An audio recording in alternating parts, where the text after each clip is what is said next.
everyone, today I'm going to show you how I went from this, supplies from Dollar Tree and Walmart, into making my own vanity for around 13 bucks. I will list all of the supplies you will need to make this yourself in the description bar, so be sure to check this out if you would like to make one for yourself. Enjoy! So first you're going to start off with your crates. I'll have the sizes listed down below. And you're going to place some glue in the larger holes of the crates. I used E6000 glue. It's glue I already had on hand at my house.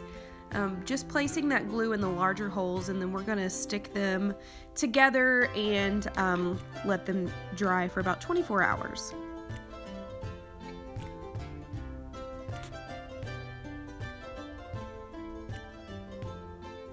I'm just placing those together. And then I'm going to take some clamps that I also got from the Dollar Tree. These are very heavy duty. I would not recommend these. I would recommend something more lightweight, because what I found with these is the plastic edges on the crates kind of started collapsing within each other. So, but this is all I could find. Maybe even chip clips would work, or just stacking books. You want to figure out how many how many you need in each stack there. So I'm adding 2 extra on top, and I'm using the labels on the outside of the crates there, as you see, as a guideline to know that those are the ones that are going to be on the outside towards the left side there. Now I am going to just add some glue to join these 2 sections together here. Now I need to add some glue to these middle sections here that will connect the 2 towers.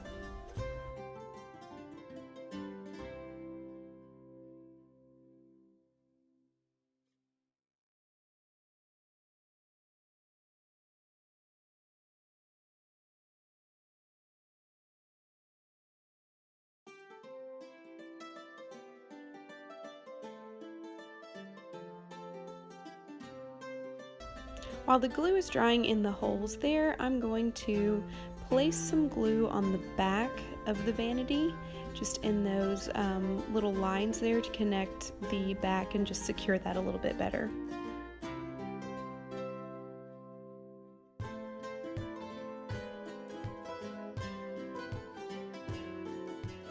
While those are drying, I've just stacked some books on top to help add some weight to, just reinforce that glue. Now I'm going to create a background for these cubes here, because I don't want the holes to be shown. And so what I'm going to do is measure that out and create some squares or rectangles there with the foam board, and use that as the background. I'm going to spray paint it rose gold by using this Rust-Oleum spray paint here.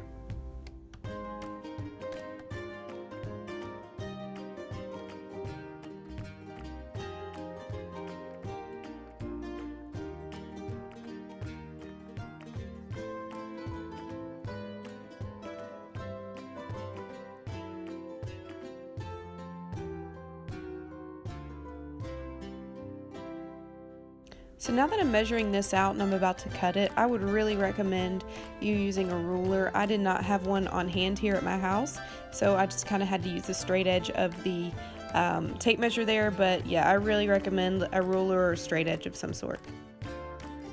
Now using a box cutter to cut out your shape, you want to have some kind of cutting board or something underneath. I didn't have one, so I just used this old notebook. Don't go in and directly cut all the way straight through. You want to cut in small layers. So do a little layer on each side, and then go back over a second time and a third time until it pops loose, and then the same thing with the other side. Now we're just making sure that this is going to fit and that I did my measurements correctly, because that is something I struggle with sometimes. And it was kind of hard to do this filming with one hand, but yeah, it fit. I got it in there.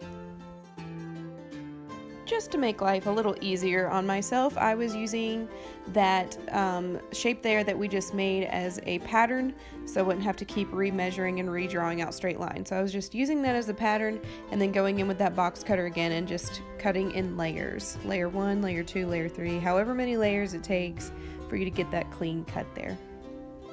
Next, I took our rectangles outside and laid them on a cardboard box and used that rose gold spray paint to spray paint them and let them dry, and they just turned out a really beautiful color. Here's a picture of them in the evening sunlight.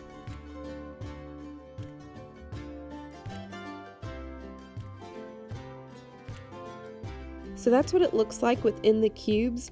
The little textures and wrinkles in them almost give it a leather feel. In order to stabilize the products that I'm going to be putting on the vanity, I'm going to take measurements of the shelf part so I can use those measurements to cut foam board to create more stability there.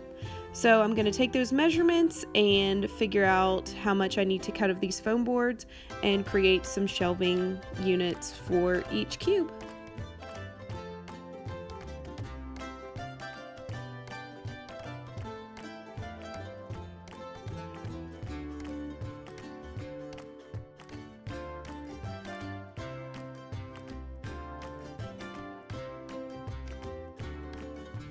And again, just using that shape there as a pattern to trace and cut more shapes.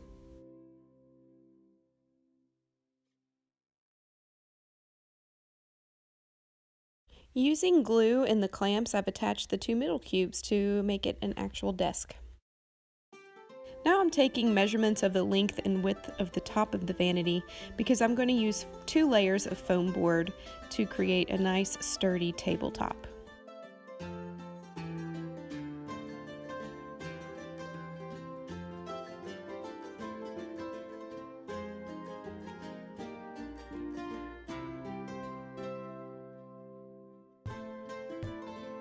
Now I'm adding some hot glue because we're about to put the foam on top that we just cut.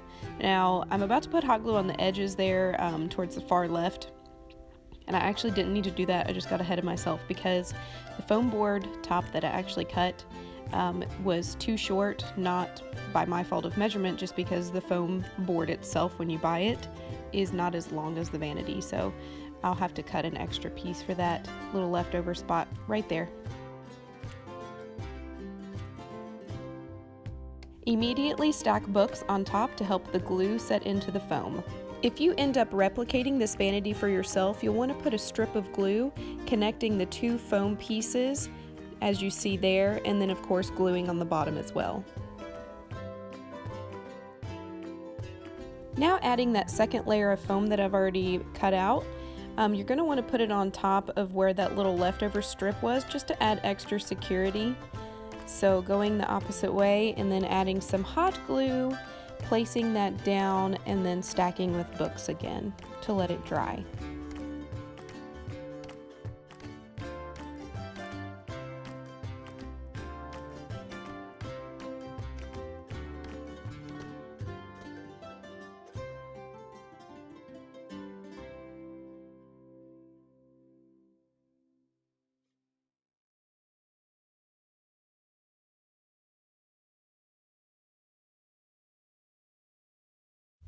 One last time measuring that little piece that the foam was not long enough to cover. So measuring that and then cutting it out and gluing on top.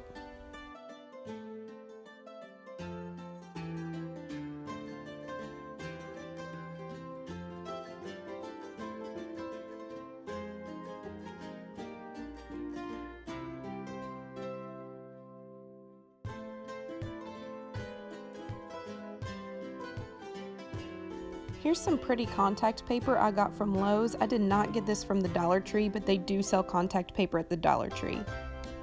Measuring out that contact paper that is going to look beautiful on top of the vanity. Again, I just want to reiterate, you can get your own contact paper for $1 at the Dollar Tree. They do have some beautiful ones.